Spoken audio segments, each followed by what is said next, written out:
Hello everyone, मैं हूं आपका फ्रेंड एडवोकेट हितेश चंद्रा और आज मैं आपके लिए एक बहुत ही महत्वपूर्ण टॉपिक पे वीडियो लेकर के आया हूं। तो इस वीडियो को आप लगातार देखेंगे तो बहुत कुछ जान पाएंगे, बहुत कुछ समझ पाएंगे।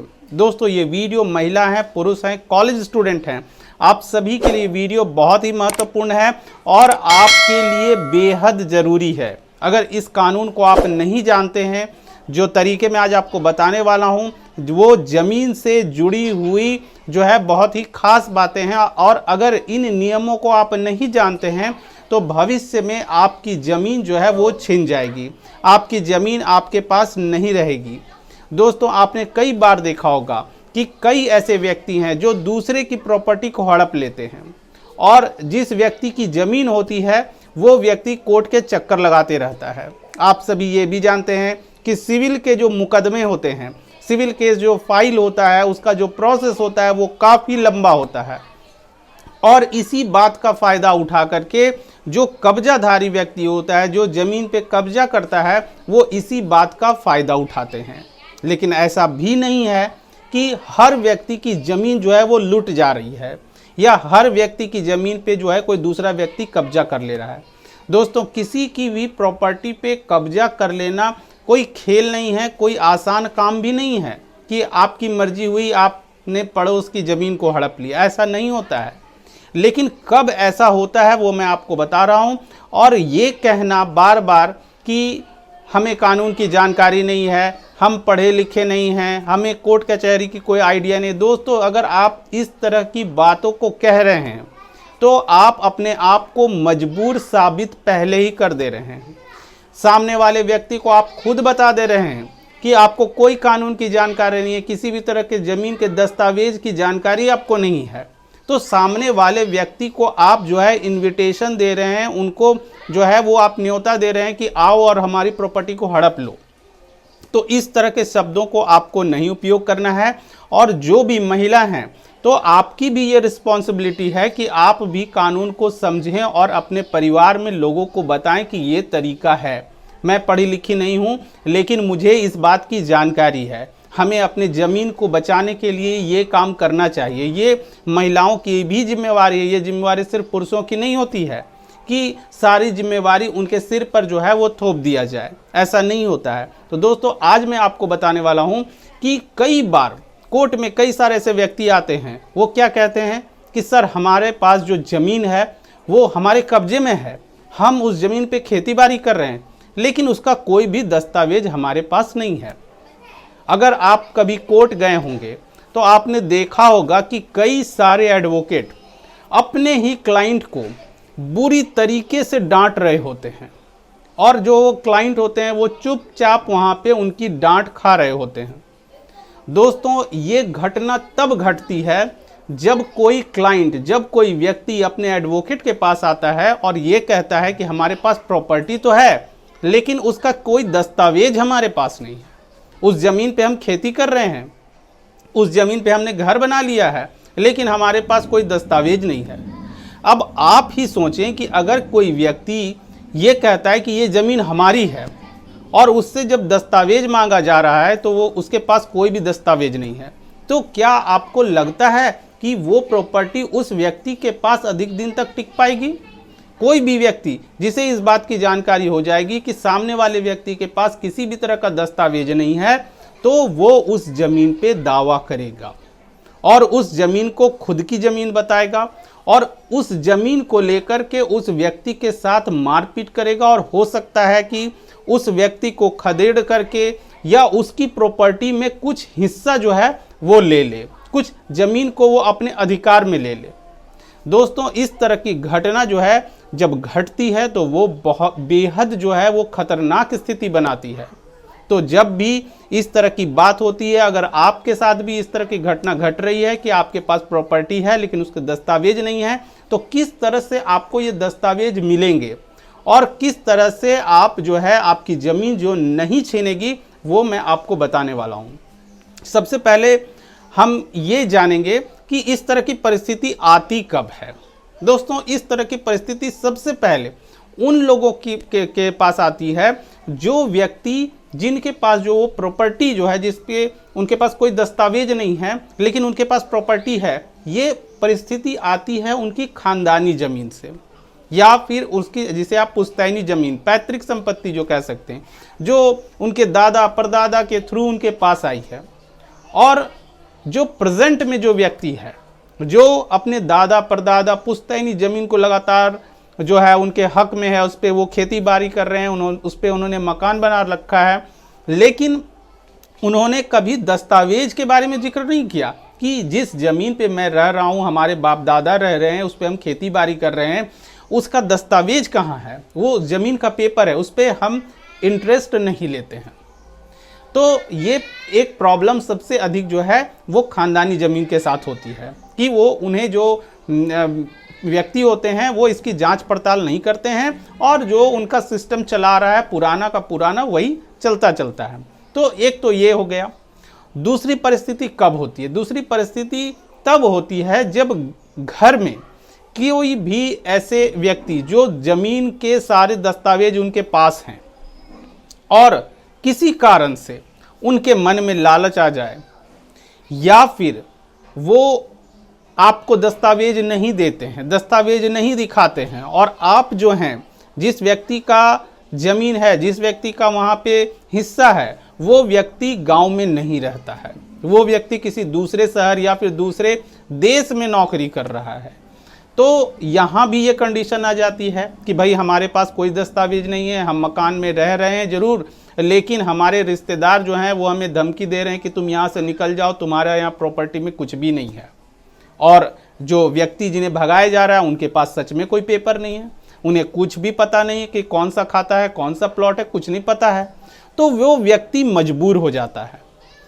अब तीसरी जो कंडीशन है, तीसरी कंडीशन है कि अगर घर पर दस्तावेज थे, लेकिन वो दस्तावेज जो है हो सकता है बाढ़ में बह गए हों, हो सकता है कि किसी दुर्घटना में घर पर आग लग गई हो, या फिर वो दस्तावेज चोरी हो गए हैं और आपने फिर उस पर ध्यान नहीं दिया कि चोरी हो गया तो हो गया, फिर आपने ध्यान नहीं दिया, या फिर बाढ़ में बह गए तो बह गए, यानी पिता ने अगर ध्यान नहीं दिया तो उनके बच्चों ने भी ये ध्यान नहीं दिया कि इस जमीन का जो हमारी पैतृक संपत्ति जो हमें पिता से मिली हुई है, बाप दादा से मिली हुई है, उसका पेपर कहाँ है, उसके दस्तावेज कहाँ हैं, उस पर हमने कभी ध्यान नहीं दिया। इसलिए मैं बार बार कहता हूँ कि जो मैं वीडियोस बनाता हूँ वो महिला पुरुष और कॉलेज स्टूडेंट सभी के लिए है, आप सभी के लिए, आपकी भी जो बच्चे हैं जो जनरल कंपटीशन की तैयारी कर रहे हैं, आपके लिए भी बहुत ज़रूरी है कि आप अपने पिता से पूछें कि जिस ज़मीन पे वो रह रहे हैं उसके दस्तावेज कहाँ हैं, उसकी एक कॉपी, फोटो कॉपी भी आपके पास मौजूद होनी चाहिए। अगर आपके पास मौजूद नहीं है तो हो सकता है जिस पैतृक संपत्ति पे आप रह रहे हैं वहीं आप ही के रिश्तेदार जो हैं आप ही के प्रॉपर्टी पर क्लेम कर दें और ये कहें कि नहीं ये प्रॉपर्टी हमारी है, और आपको देना पड़ जाएगा उस वक्त, क्योंकि आपको कोई भी आइडिया नहीं है। तो ये सब परिस्थिति मैंने बताई कि इस परिस्थिति के आधार पे जो है वो पेपर उनके पास नहीं होता है। अब एक और बहुत बड़ी घटना कोर्ट में आती है, वो क्या होती है? कई बार सरकारी जमीन को लोग अतिक्रमण कर लेते हैं। अतिक्रमण यानी कि सरकारी जमीन को कब्जा कर लेना, और सरकारी जमीन को कब्जा करके उस पर लगातार जो है कई लोग आते हैं कि बताते हैं कि मैं 20 साल से इस ज़मीन पे खेती कर रहा हूँ, या कोई बोलते हैं 40 साल से मैं खेती कर रहा हूँ, तो कोई कहते हैं कि मैं आज़ादी के पहले से इस ज़मीन पे खेती कर रहा हूँ और वो ज़मीन सरकारी है। अब कई लोग कहते हैं कि उस ज़मीन को हमने बाउंड्री वॉल भी दे रखा है, यानी सरकारी ज़मीन को बाउंड्री वॉल दे करके उन्होंने कब्जा कर रखा है, उस पर उन्होंने घर बना लिया है। अब वो कहते हैं कोर्ट में आकर के वकील साहब हमें ये बताइए कि इसका पेपर जो है हम कैसे बनवा सकते हैं, कैसे ये प्रॉपर्टी जो है वो हमारी हो सकती है।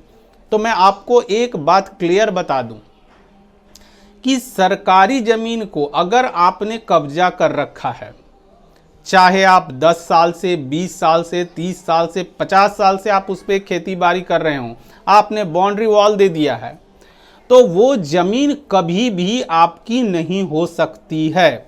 ये बात आप क्लियर समझ लें। और अगर कोई व्यक्ति आपको ये बताता है कि ये ज़मीन मैं आपको दिलवा दूंगा, तो आप समझ जाएं कि आपका पैसा, आपका समय जो है वो पूरी तरह से बर्बाद होगा। क्योंकि सरकारी जमीन को कभी भी किसी भी परिस्थिति में आप कब्जा नहीं कर सकते हैं। हाँ, अगर आप भूमिहीन हैं, आपकी आर्थिक स्थिति बिल्कुल खराब है, आपको रहने का मकान नहीं है, आपके पास 1 इंच भी ज़मीन नहीं है, तो आप भूमिहीन की तरह अगर आप सरकार से डिमांड करते हैं कि हमें रहने को थोड़ी सी ज़मीन मिल जाए, तो सरकार आपको अगर डोनेट करती है तो आप सरकारी ज़मीन पे रह सकते हैं, घर बना सकते हैं, जिस तरह से भूदान में कई व्यक्तियों को ज़मीन दी गई। तो ये अलग चीज़ है। लेकिन अगर आप चाह रहे हैं कि सरकारी ज़मीन को मैंने कब्जा कर लिया और उस पर दखल के लिए जो है हमारे पास कोई दस्तावेज बन जाए, तो ऐसा नहीं होता है। और अगर कोई कह रहे हैं तो ये गलत कह रहे हैं, ये गलत तरीका है।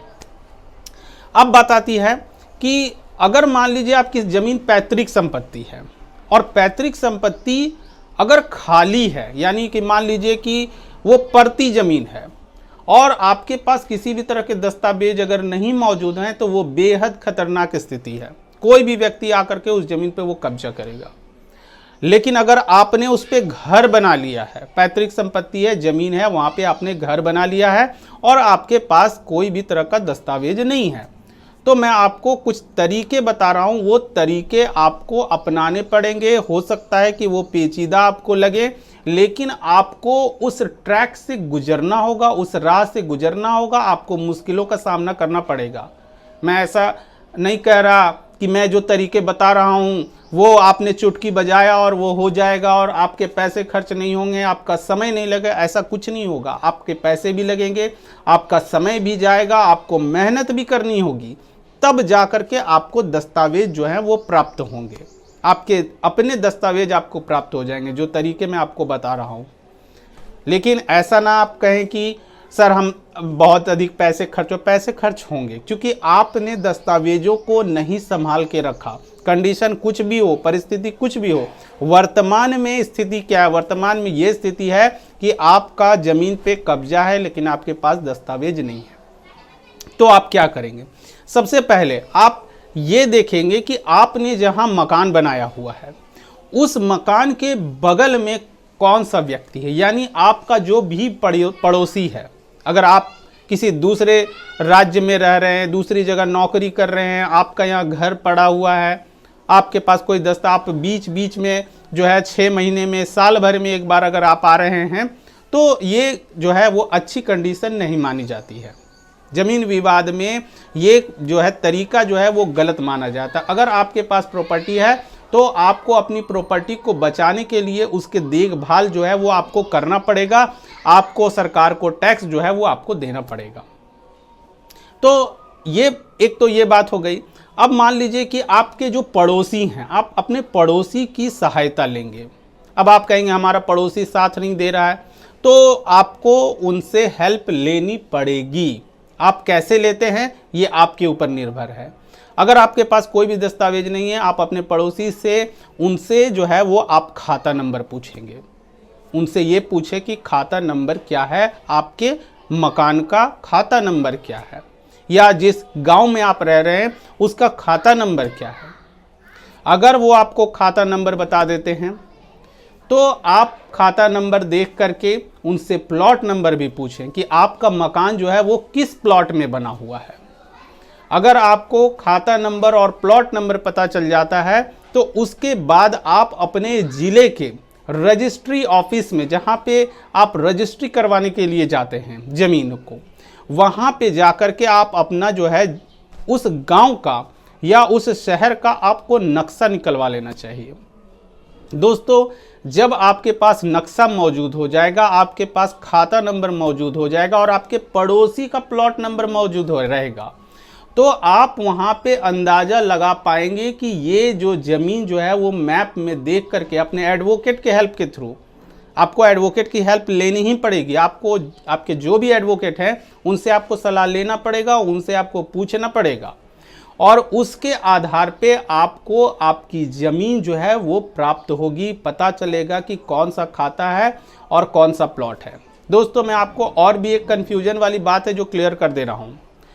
कई बार लोग खाता नंबर और प्लॉट नंबर में कंफ्यूज हो जाते हैं।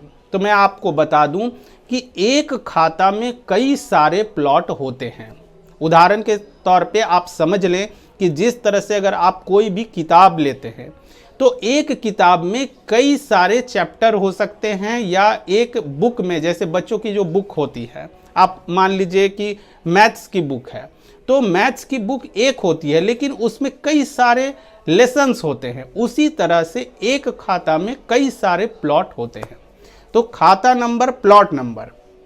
उसके बाद एक बहुत ही महत्वपूर्ण बात है, वो है आपके पड़ोसी की चौहद्दी। चौहद्दी यानी कि आपके पड़ोसी की चौहद्दी में किसका नाम दर्ज है, यानी उत्तर में कौन है, दक्षिण में कौन है, पूरब में कौन है, पश्चिम में कौन है, ये बातें वहाँ दर्ज की गई होती हैं। कोई भी व्यक्ति जिसका भी मकान हो, जिसकी भी ज़मीन हो, वहाँ पे चौहद्दी दर्शाया जाता ही है।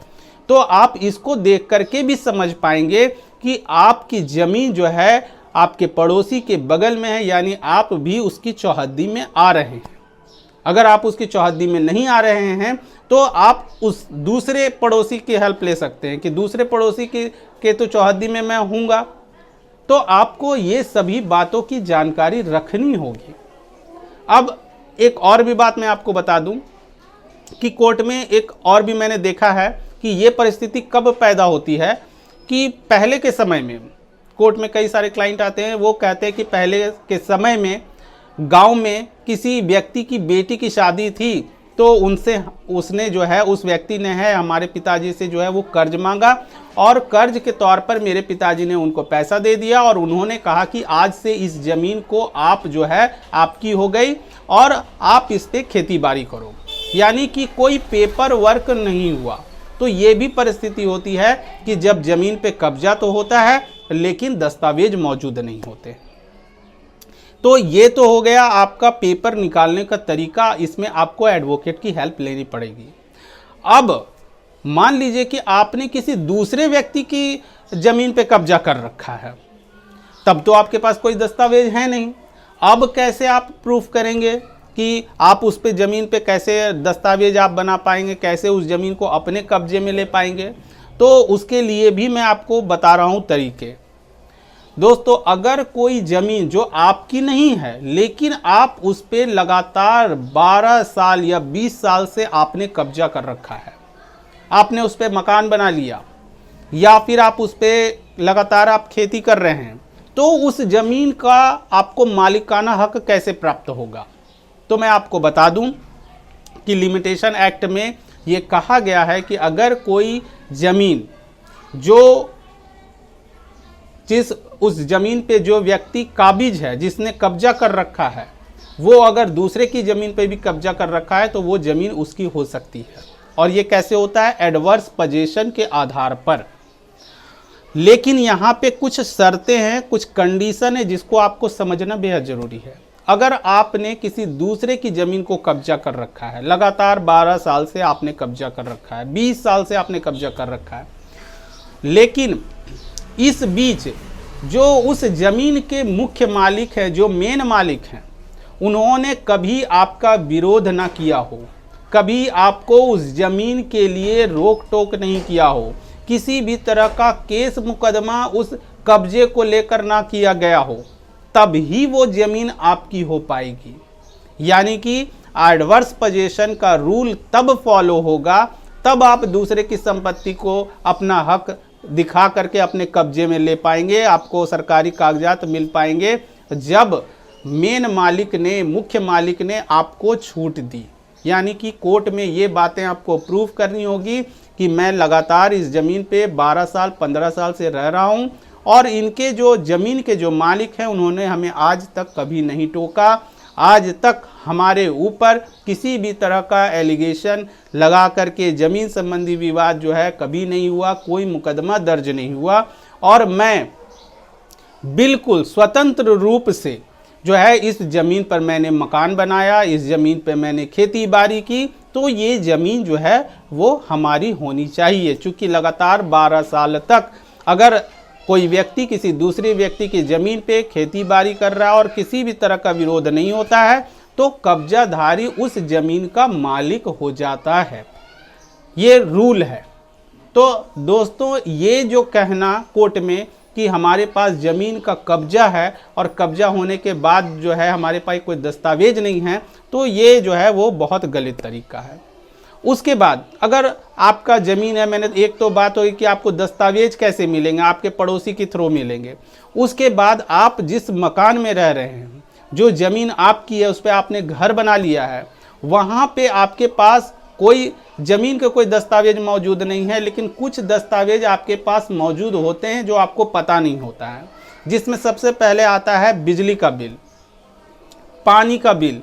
और अगर आपके पास दस्तावेज नहीं है लेकिन आपको ये पता है कि खाता नंबर क्या है, प्लॉट नंबर क्या है, आपको पता है और आप सरकार को टैक्स पे कर रहे हैं, अगर आप टैक्स पे कर रहे हैं तो आपकी ज़मीन आपसे कोई नहीं छीनेगा। लेकिन आपके पास ज़मीन के दस्तावेज, मूल दस्तावेज आपके पास होने चाहिए। अगर ये आपके पास नहीं है तो मैं आपको बता रहा हूं कि भविष्य में, अभी नहीं, भविष्य में कभी भी आपके साथ जो है ज़मीन संबंधी विवाद जो है वो निश्चित तौर पे होगा।